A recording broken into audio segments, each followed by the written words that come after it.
नमस्कार, मैं हूं वीके सिंह और वीके लाइव टीच में स्वागत है। दोस्तों, सीआरसीएस की तरफ से जब से ये नोटिफिकेशन आया है कि जो भी आवेदक हैं उनका प्रमाणन उनके आधार कार्ड से ही होगा, जिसकी सूचना मैंने अपने वीडियो के माध्यम से आप सभी को सबसे पहले दिया था। और उसके बाद मैं ये भी बताया था आप सभी को कि आपको अपना भुगतान प्रक्रिया में भाग लेने के लिए आपको कौन कौन से डॉक्यूमेंट्स की ज़रूरत पड़ेगी। उन दोनों वीडियो पे इतने सारे कमेंट्स आए हैं कि हाँ, मेरे बॉन्ड पेपर में नाम कुछ और है, आधार कार्ड पे नाम कुछ और है, हमारे पास पैन कार्ड नहीं है, आवेदक की मृत्यु हो गई है, हम नेपाल से हैं, हम विदेश में हैं। इस प्रकार के बहुत सारे कमेंट्स आए हैं। क्या टैक्स कटेगा उस पर?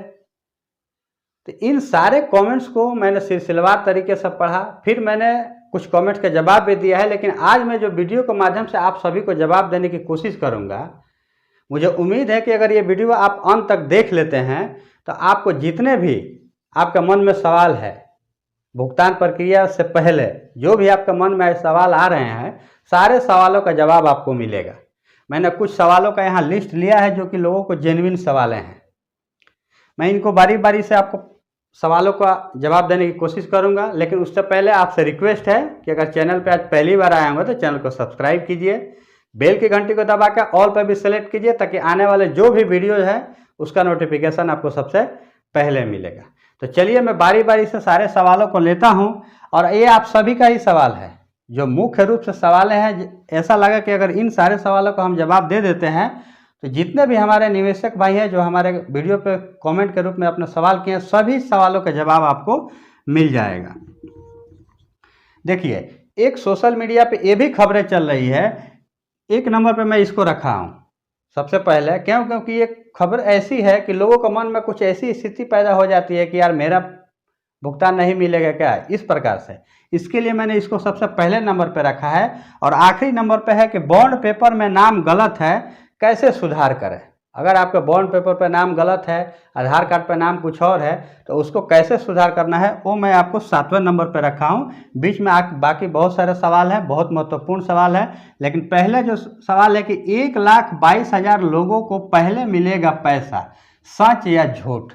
ये खबरें आज यूट्यूब पे बहुत चल रही है। मैंने भी यूट्यूब पे इस खबर को देखा है। मैं किसी चैनल का नाम यहाँ नहीं लेना चाहता हूँ, लेकिन आखिर इसमें सच्चाई कितनी है मैं ये आप सबको बताने की कोशिश करूँगा। देखिए, ये 1,22,000 आखिर ये आंकड़ा आया कहाँ से? देखिए, खबर देने वाले लोगों के पास कहाँ से है, मैं इसकी सोर्सेस के नहीं पीछे करना चाहता हूँ। लेकिन मैं आपको ये बताना चाहता हूँ कि जो सुप्रीम कोर्ट ने 5,000 करोड़ रुपये का आदेश दिया है सेंट्रल रजिस्ट्रार के माध्यम से सहारा सोसाइटी निवेशकों को भुगतान करने के लिए, वो जो पिछले समय में जो क्लेम किया गया था उसको मद्देनजर रखते हुए दिया गया है। यहाँ लोगों ने बहुत सारे क्लेम दिए हैं, इनका भुगतान करना जरूरी है। और इसी का रिक्वेस्ट किया था हमारे केंद्र सरकार ने, तभी जाकर सुप्रीम कोर्ट ने आदेश दिया था। तो जो क्लेम हुआ था उसके आधार पर ये दिया गया है, ये नहीं कि हाँ जो क्लेम किए हैं उन्हीं को पैसा मिलेगा। तो मेरा बिल्कुल स्पष्ट मानना है कि ये जो 1,22,000 का जो आंकड़ा है कि पहले फेज में इतने लोगों को पैसा मिलेगा, ये सत्य नहीं है। सत्य ये है कि अभी आवेदन की प्रक्रिया आने वाली है सेंट्रल रजिस्ट्रार की तरफ से, कभी भी जारी किया जा सकता है। उसमें फिर से नया आवेदन होगा, माध्यम ऑनलाइन रहेगा, आप सभी को पता है। जो भी प्रक्रिया होगी अभी नए तरीके से होगी, जितने लोग अब इसमें भाग लेंगे उन्हीं लोगों का भुगतान होगा। ये नहीं कि जो पहले क्लेम किए हैं उन्हीं को पहले पैसा मिलेगा, ऐसा नहीं है। तो इस खबर में मेरे हिसाब से बिल्कुल सच्चाई नहीं है, आपको इस पर भरोसा नहीं करना चाहिए। अब आगे आते हैं दूसरे नंबर पे, नेपाल के लोगों का पैसा कैसे मिलेगा क्योंकि उनका आधार कार्ड नहीं है। देखिए, मेरा वीडियो बहुत सारे लोग विदेश से भी देखते हैं, नेपाल हो गया, सऊदी अरब अमीरात हो गया, कुवैत हो गया, सऊदी अरब हो गया, इस प्रकार से देशों के लोग से हमारे वीडियो देखते हैं। तो वे लोगों में से कुछ लोगों ने कमेंट किया है कि नेपाल के लोगों का पैसा कैसे मिलेगा, क्योंकि बहुत से लोग नेपाली लोग हमारे देश में रहते हैं, लोगों ने सहारा में पैसा इन्वेस्ट किया होगा। तो वो लोगों का पैसा कैसे मिलेगा, क्योंकि आधार कार्ड तो उनका बना नहीं है, तो उनका पैसा कैसे मिलेगा। तो देखिए, जो भी लोग हमारे नेपाल के लोग हैं, जो लोग सहारा में पैसा अपना इन्वेस्ट किए हैं, उनके लिए इस सवाल का एक ही जवाब है कि आपने जब अपना पॉलिसी लिया होगा तो जो भी आपने डॉक्यूमेंट दिया होगा, आपने जो भी अपना डॉक्यूमेंट दिया होगा ये आपको पता है, लेकिन मैं एक जेन्युइन बताता हूँ कि लेने के समय में या तो आपने वोटर आईडी कार्ड दिया होगा, पैन कार्ड दिया होगा, या फिर ड्राइविंग लाइसेंस दिया होगा, राशन कार्ड दिया होगा, कुछ ना कुछ तो डॉक्यूमेंट्स आपने जरूर दिया होंगे। या फिर मान लीजिए कोई अपने शैक्षणिक योग्यता का प्रमाण पत्र दिया होगा, कोई मैट्रिक का सर्टिफिकेट हो गया, कुछ भी आपने दिया होगा। तो देखिए जो भी आपने दिया होगा उसको बिल्कुल सही और सुधार करके रखें, बॉन्ड पेपर से मैच करके रखें, क्योंकि जब भी वेरीफाई की प्रक्रिया आएगी सेंट्रल रजिस्ट्रार की तरफ से तो निश्चित रूप से हर चीज़ का एक ऑप्शन मिलेगा। अगर सिर्फ और सिर्फ केवल आधार कार्ड से ही अगर ऑप्शन आ जाए कि नहीं सिर्फ आधार कार्ड से ही प्रमाणन होगा तो निश्चित रूप से मैं कहता हूं कि 70% आवेदक यहां रिजेक्ट हो जाएंगे। क्यों? क्योंकि बहुत सारे जो लोग हैं जिनका आधार कार्ड बनने से पहले अपना पॉलिसी लिया था, तो मैं दावे से कहता हूं कि अगर सिर्फ और सिर्फ केवल आधार कार्ड से अगर प्रमाणन करने का नोटिस जारी हो गया, इसके अलावा दूसरा कोई ऑप्शन नहीं रहा, तो ये गलत होगा और इसमें 70% लोग छट जाएंगे। क्योंकि पॉलिसी लेते वक्त उस समय आधार कार्ड था नहीं, आधार कार्ड का अभी बनना शुरू हुआ 2012 से लगभग। तो इसके लिए मैं कह रहा हूं कि आपने जो अपना पॉलिसी लेते वक्त जो अपने डॉक्यूमेंट दिया होगा उस डॉक्यूमेंट को संभाल कर रखें, उसको सही तरीके से रखें। कुछ अगर उसमें त्रुटियां होगा तो आप सुधार कर लें अपने बॉन्ड पेपर के हिसाब से। हाँ, ये ध्यान रखें कि हाँ हमने पॉलिसी लेते वक्त जो हमने डॉक्यूमेंट दिया है वो डॉक्यूमेंट के हिसाब से अगर अभी वर्तमान में आपका डॉक्यूमेंट सही है तो सुधार करने की कोई ज़रूरत नहीं है। चलिए आगे देखते हैं, जो निवेशक विदेश में है उनका भुगतान कैसे होगा। पहले ही बताया था कि कई देशों से लोग हमारे वीडियो देखते हैं, तो जो लोग विदेश में हैं वो भी बिल्कुल निश्चिंत रहें। लेकिन हाँ, इतना जरूर करें कि अगर आपके पास आधार कार्ड है, मोबाइल नंबर है, तो आप उसको रजिस्टर करवा कर जरूर रखें, क्योंकि वेरीफाई की प्रक्रिया ऑनलाइन होगी। अगर ऑनलाइन होगी तो आपके मोबाइल नंबर पे उसका OTP आएगा, तो उससे आपका वेरीफाई होना जरूरी है। तो आप कहीं भी हो, भुगतान की प्रक्रिया ऑनलाइन ही होने वाली है, डायरेक्ट आपके खाता में पैसा जाएगा। तो इसके लिए आवेदन भी आपका ऑनलाइन ही होगा। तो उसके लिए आपका मोबाइल नंबर आधार कार्ड से रजिस्टर्ड होना जरूरी है। तो जब भी इसकी सूचना आएगी मैं अपने वीडियो के माध्यम से जरूर बताऊंगा क्या होगी आवेदन की प्रक्रिया। तो आप हमारे चैनल से जुड़े रहें, इसकी कोई सूचना आएगी मैं ज़रूर बताऊंगा, उस हिसाब से आप अपना आवेदन करेंगे, आपका पैसा ज़रूर मिलेगा। लेकिन इसके लिए आप जहां भी हो, देश के किसी भी कोने में हो, विदेश में हो, कहीं भी हो, आपका अपने आधार कार्ड से मोबाइल नंबर रजिस्टर जरूरी है, ताकि कोई भी सूचना आपके नंबर पे जाए, OTP जाए या कोई भी नोटिफिकेशन जाए, तो रजिस्टर्ड मोबाइल नंबर होना आपके पास बहुत ज़रूरी है। आगे, पैन कार्ड नहीं है क्या करें, अगर है तो लिंक करना जरूरी है क्या। देखिए बहुत से लोगों के पास अभी भी पैन कार्ड नहीं है, तो मैं तो कहता हूं कि देखिए पैन कार्ड आपके पास होना जरूरी है। क्यों? क्योंकि पैन कार्ड की उपयोगिता हर जगह है, कई जगह आपके काम में आता है। अगर है तो आधार कार्ड से लिंक कराएं। क्यों? क्योंकि पिछले दिनों कई सालों से सरकार ने इसका डेट पर डेट बढ़ाया जा रहा है। अभी भी 30 जून तक लास्ट डेट है। आप चाहें तो 1000 रुपया का फाइन भर के आप अपना पैन कार्ड अपने आधार कार्ड से रजिस्टर करवा सकते हैं, लिंक करवा सकते हैं। तो लिंक करना जरूरी है, सरकार का भी आदेश है तो हमें सरकार के आदेश के साथ चलना जरूरी है। और पैन कार्ड जरूरी है। क्यों? क्योंकि आपको इससे टैक्स में आपको राहत मिलेगी। फिर आगे मैं बताता हूं कि टैक्स से कैसे राहत मिलेगी, क्योंकि इसी से जुड़ा एक और सवाल है कि टैक्स फ्री है तो TDS क्यों कटेगा। बहुत से लोगों को ये भी जानकारी है कि हाँ सहारा सोसाइटी तो टैक्स फ्री है, तो TDS क्यों कटेगा भाई, लोगों ने सवाल किया है। सही बात है, देखिए जानकारी उनको मिला है ठीक है, लेकिन वो जानकारी को सही तरीके से समझ नहीं पाए। सहारा क्रेडिट सोसाइटी टैक्स फ्री है, आपका इनकम टैक्स फ्री नहीं है। आप अगर मान लीजिए इस पॉलिसी से अगर FD किए होंगे तो 50,000 का 1 लाख हो जाएगा, 1 लाख का 2 लाख हो जाएगा, 10 लाख का 20 लाख हो जाएगा। तो जो आपका बेनिफिट होता है आपके मूल अमाउंट से आगे 50,000 होगा, तो 50,000 तक तो टैक्स फ्री है। 40,000 जनरल के लिए, 50,000 सीनियर सिटीजन के लिए। इसके ऊपर अगर आप आते हैं तो आपको टैक्स देना पड़ेगा, वहां आपको पैन कार्ड की जरूरत पड़ेगी। इसीलिए मैं कहता हूं कि पैन कार्ड होना जरूरी है। वहां पे आपको पैन कार्ड रहेगा तो आपको 10% ही टैक्स देना पड़ेगा। तो टैक्स के मामले में जो आपका मन वहम है कि ये सहारा सोसाइटी टैक्स फ्री है तो हमको टैक्स नहीं देना पड़ेगा, हमको टीडीएस नहीं देना पड़ेगा, ये आप मन से बिल्कुल भ्रम निकाल दीजिए। सहारा क्रेडिट सोसाइटी टैक्स फ्री है, हमारा इनकम है यानी कि आप सभी का जो इनकम है वो टैक्स फ्री नहीं है, उस पर टीडीएस लगेगा। इसके लिए आपके पास पैन कार्ड होना अनिवार्य है। सहारा क्रेडिट सोसाइटी की जो इनकमें होंगी वो टैक्स फ्री है, इसका आदेश सुप्रीम कोर्ट ने भी दिया था।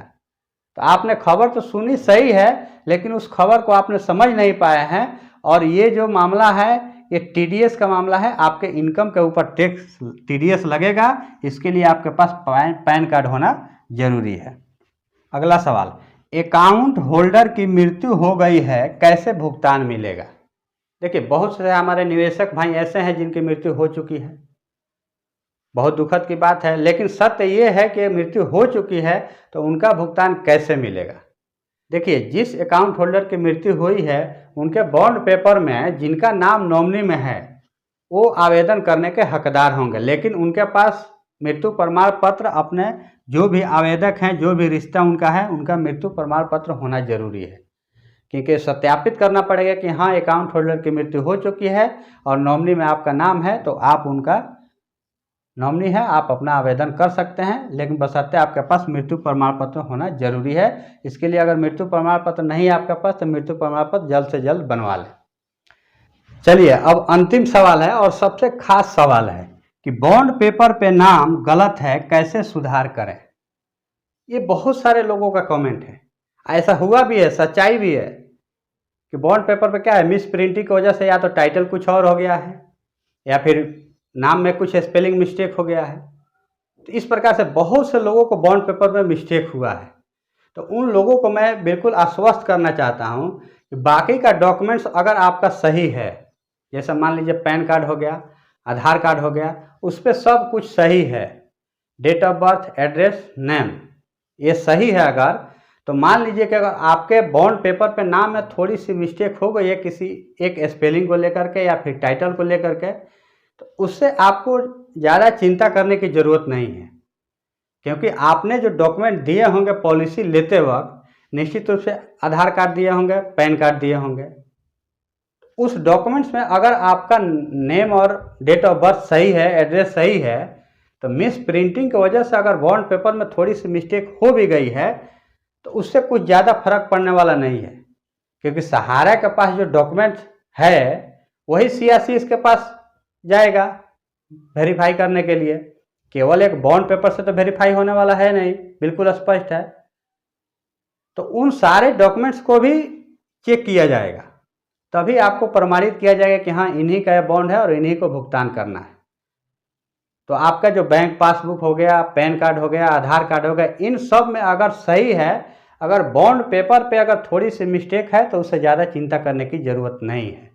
लेकिन अगर मान लीजिए कि आप अपना डॉक्यूमेंट्स बिल्कुल 100% ओके करना चाहते हैं कि नहीं मेरा बॉन्ड पेपर पे भी नाम बिल्कुल सही हो, अगर ऐसा करना चाहते हैं तो देखिए अभी सहारा का ऑफिस तो खुला नहीं है कि हाँ बॉन्ड पेपर पे आप अपना नाम सुधरवा सकते हैं। सहारा का ऑफिस तो कहीं अभी खुल नहीं रहा है। इसके लिए मैंने एक सुझाव भी दिया था कि आप सभी चाहें तो आप नज़दीकी तहसील में जा करके एक अटेस्टेड करवा सकते हैं तहसील से कि मैं ही हूँ जो आधार कार्ड पे नाम अंकित है और जो बॉन्ड पेपर पे नाम अंकित है। इसमें मिस प्रिंटिंग यानी गलती की वजह से इसमें नाम में कुछ मिस्टेक हुआ है। इस प्रकार से आप अटेस्टेड करवा सकते हैं कि फलाना मैं ही हूँ और फलाना मैं ही हूँ, तो वो आगे चल कर आपके काम आ जाएगा। देखिए, जो सत्यापित की प्रक्रिया होगी वो आधार कार्ड से होगी, ये निश्चित है, नोटिफिकेशन आ चुका है। लेकिन इसके अलावा और भी गाइडलाइन आने वाली है, उसमें लिखा है स्वैच्छिक, यानी अगर आपकी इच्छा है तो आप अपने आधार कार्ड से प्रमाणित कर सकते हैं, या फिर ई-केवाईसी के तहत, यानी इसके अलावा और भी गाइडलाइन आएगा कि हाँ किसके जरिए आप अपने आप को प्रमाणित कर सकते हैं। तो बिल्कुल निश्चिंत रहें, अगर बाकी डॉक्यूमेंट्स सही है, अगर बॉन्ड पेपर में थोड़ी सी मिस्टेक है तो कोई ज़्यादा चिंता करने की ज़रूरत नहीं है। लेकिन मान लीजिए कि बॉन्ड पेपर में आपका नाम सही है, पैन कार्ड में सही है, डेट ऑफ बर्थ सब कुछ सही है, बैंक पासबुक भी सब सही है, आधार कार्ड में थोड़ी सी मिस्टेक है, तो आप उसको जा करके इजीली सुधार करवा सकते हैं किसी भी नज़दीकी सीएससी सेंटर में जा करके। यानी दूसरे किसी में सुधार करना बिल्कुल गुजाइश है। मान लीजिए कि बैंक पासबुक में ही अगर नेम में मिस्टेक है तो आप बैंक में जा कर के सुधार करवा सकते हैं, अपडेट करवा सकते हैं, तो ये संभव है। लेकिन बॉन्ड पेपर पे अभी सुधार करना संभव नहीं है, क्योंकि सहारा का ऑफिस बंद है, कहीं काम हो नहीं रहा है। तो मैंने जो सुझाव दिया है कि हाँ, आप नज़दीकी तहसील से जा करके स्टेटस करवा सकते हैं, वही सिर्फ एक माध्यम है। नहीं तो इसके अलावा गाइडलाइन आ सकता है। क्या गाइडलाइन आएगा, जो भी आएगा मैं अपने वीडियो के माध्यम से बताऊंगा। आपके मन में ये भी सवाल आता है कि हाँ, किसी नज़दीकी वकील से जाकर हम नोटिस करवा लें। देखिए, इसका अभी मैं कह नहीं सकता हूँ, इसके लिए थोड़ा सा इंतजार करें, थोड़ा गाइडलाइन आने दें कि क्या हो रहा है, सीआरसी के माध्यम से क्या आ रहा है गाइडलाइन। तो बिल्कुल स्पष्ट है कि बॉन्ड पेपर में अगर आपका नाम थोड़ी सी मिस्टेक है, बाकी डॉक्यूमेंट में सही है, तो कोई चिंता करने की जरूरत नहीं है। लेकिन bond paper, pan card, bank में अगर कुछ नाम सही है, आधार कार्ड में अगर मिस्टेक है तो वो आप सुधार करवा सकते हैं।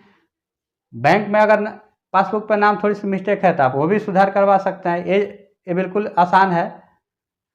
तो इस प्रकार से जितने भी सवाल हैं सभी लोगों को मन में आता है। मैंने पूरी सही तरीके से सभी लोगों को जवाब देने की कोशिश किया हूँ। उम्मीद करता हूँ कि सभी लोगों के मन में जो भी सवाल आए होंगे उसका जवाब आज मेरे इस वीडियो के माध्यम से आप सभी को मिल गया होगा। मेरी दी हुई जानकारी अगर आपको सही लगा होगा, उचित लगा होगा, तो वीडियो को लाइक कीजिएगा हमारे मेहनत और मोटिवेशन के लिए। चैनल पर पहली बार आए होंगे तो चैनल को सब्सक्राइब कीजिए, बेल की घंटी को दबाकर ऑल पर भी सेलेक्ट कीजिएगा, ताकि जितने भी न्यू वीडियो है उसका नोटिफिकेशन आपको सबसे पहले मिलेगा। मिलेंगे किसी नेक्स्ट इंपॉर्टेंट टॉपिक में वीडियो लेकर के, तब तक के लिए आपसे विदा चाहता हूँ। जय हिंद।